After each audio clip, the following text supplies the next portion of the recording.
Hey guys, it's me again. I'm surprised I'm even back on here considering how, horrible I did last time, but surprisingly I got 5 people that watched my video last night and 2 that watched my first one after I realized that both of them aren't even upside down or whatever I told you last time.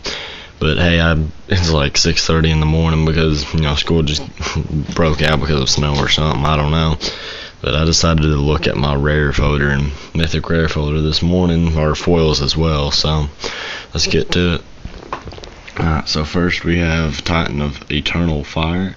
It is a 6 for 5/6. Now it's a 5/6 for 6. Each human creature you control, tap 1 mana. This creature, 1 mountain, this creature deals 1 damage to target creature or player. Yeah, it's not one of my favorites in the world. Then we have Fire Drinker Satyr. It is a 1 mana for 2/1. Whenever Fire Drinker Satyr is dealt damage, it deals that much damage to you, which is not the world's greatest ability. And then if you tap 2 mana, Fire Drinker Satyr gets +1 until the end of turn and deals 1 damage to you. So basically what it's saying is you better have a lot of life. Now here's one of my foils I have. There's reasons why I like foils for some reason. I have no idea. I don't use foils in decks because I believe they should stay for value. But Boil, but this foil is pretty cool. It's a Boulder Fall for 8 mana, which is way too much for this card, just saying. Boulder Fall deals 5 damage divided as you choose among any number of target creatures or players. Next up we got another foil, 2-headed Siberius, 3 mana for a 1/2 with double strike, so basically a 2/2 for 3. We got Blood Rage Shaman. Rage Blood Shaman, sorry guys, dyslexia. It gets Trample. It is for 3 mana, it's a 2/3, gets Trample, and all other Minotaur creatures you control get +1/+1 and have Trample. That is such a great ability. I love that ability, guys. Then we have the Goblin Diplomats. Each creature, if you tap this, each creature this turn attacks if available. Pretty smart. Now, here's one of my first enchantments, I believe, for the day. 5 Alarm Fire. Whenever a creature you control deals combat damage, put a blaze counter on the 5 Alarm Fire. Remove 5 blaze counters from the 5 Alarm Fire. 5 Alarm Fire deals 5 damage to target creature or player. I mean, for just 3 mana, it ain't horrible. Mind Sparker, it's a 3 for 3/2, or a 3/2 for 3. Sorry guys. First strike, and whenever your opponent casts a white or blue instant or sorcery spell, Mind Sparker deals 2 damage to that player. Awaken the Ancients, which is a awesome enchantment in a way, if you just gotta be careful on how you use it. It's a 4 mana enchantment. Enchant a mountain. That enchanted mountain is a 7/7 red giant creature with haste and is still a land. We're almost done here. I got the Hammer of Perforos. Each creatures you control have haste, and sacrifice a land, put a 3/3 colorless golem enchantment artifact creature token onto the battlefield. It is a 3 mana. I've got me a little bit of a foil mana there. And here we start with my blacks. I've got Bogbrew Witch. I've got a lot of these Bogbrew Witches, sorry guys. Search your library for a card named Festering Newt, Bubbling Cauldron, put it into the battlefield, tapped, then shuffle your library. Let's see here. We're going to go down to Dark Prophecy. Dark Prophecy, whenever a creature you control dies, you draw a card and lose 1 life.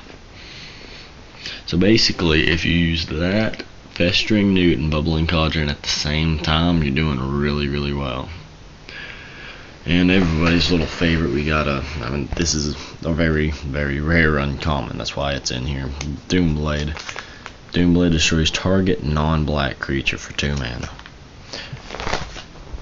And here we're on the greens. We got a Magic Sliver, gives all slivers +3/+3. It is a 3/3 for 6, but it also becomes a 6/6 whenever it comes out. Ooze Flux. This is a little bit of a mouth reader here. Cut me some slack. For 4 mana, Ooze Flux. For 2 mana, remove 1 or more +1/+1 counters from among creatures you control. Put X green ooze creature tokens onto the battlefield, where X is the number of +1/+1 counters removed this way.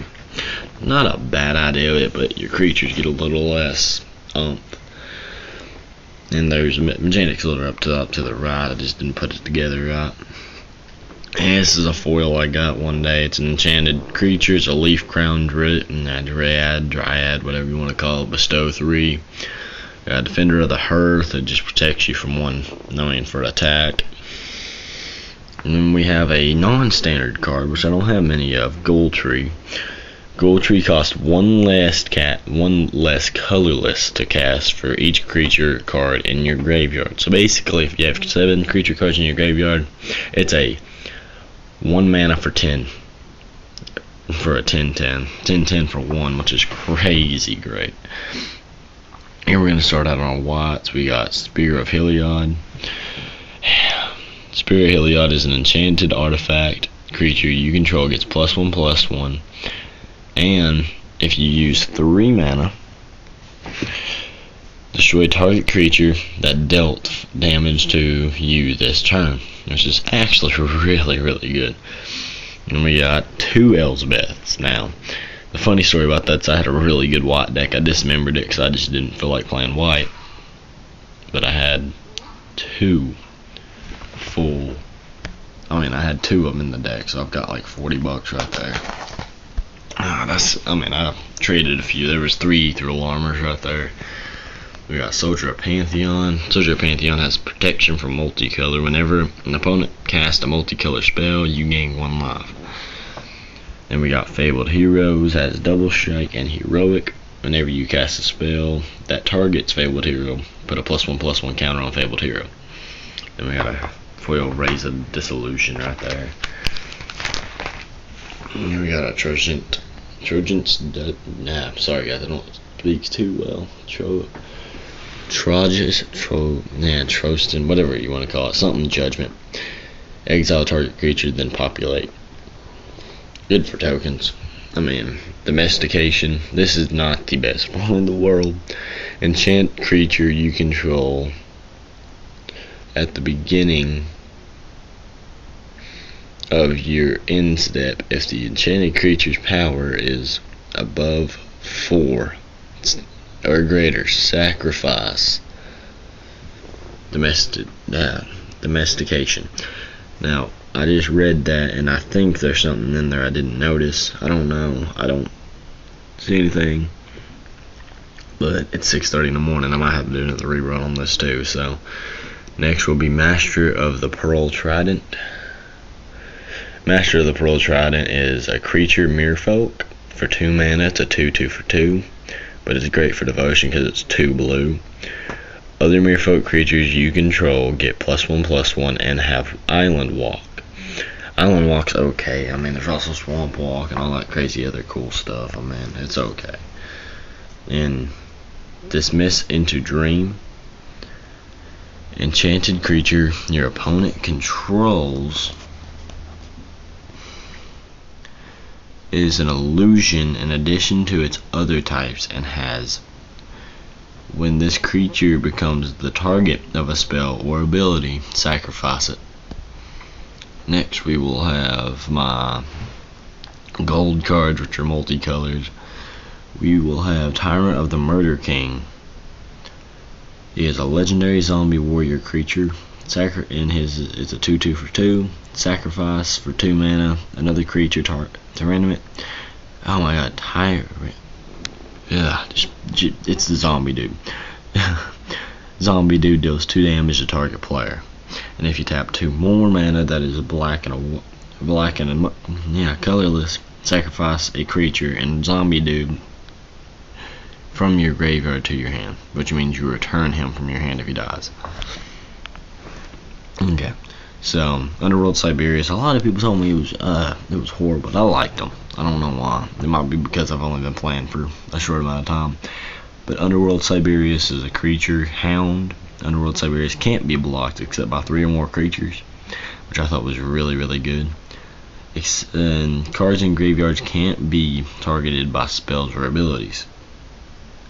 When an Underworld Siberius dies, exile it, and each player returns all creature cards from his hand or from his or her graveyard into his hand, which can work both ways. I mean, it's pretty crazy. I don't play Golgari at all, guys, so give me a second here. Golgari, it's 4 mana. 4 mana with 2 colorless. Gerard's Order. Search your library up to 2 creature cards, and reveal them. Put 1 into your hand and the other into your graveyard, then shuffle your library. Havoc Festival, which is an enchantment. Havoc Festival takes 6 mana. Players cannot gain life. That's a big stopper to life gain. At the beginning of each player's upkeep, that player loses half the total of his or her life, rounded up. Craziness, guys. Now, this is the worst card in my entire thing. It's Carnival Hellsteed. It's 6 mana for a 5/4. It's a nightmare horse. Has First Strike, Haste, and Unleash. Let's see if there's anything else. Nope. Alrighty, guys. Like and subscribe. Thank you for watching. Hope you guys have a good day.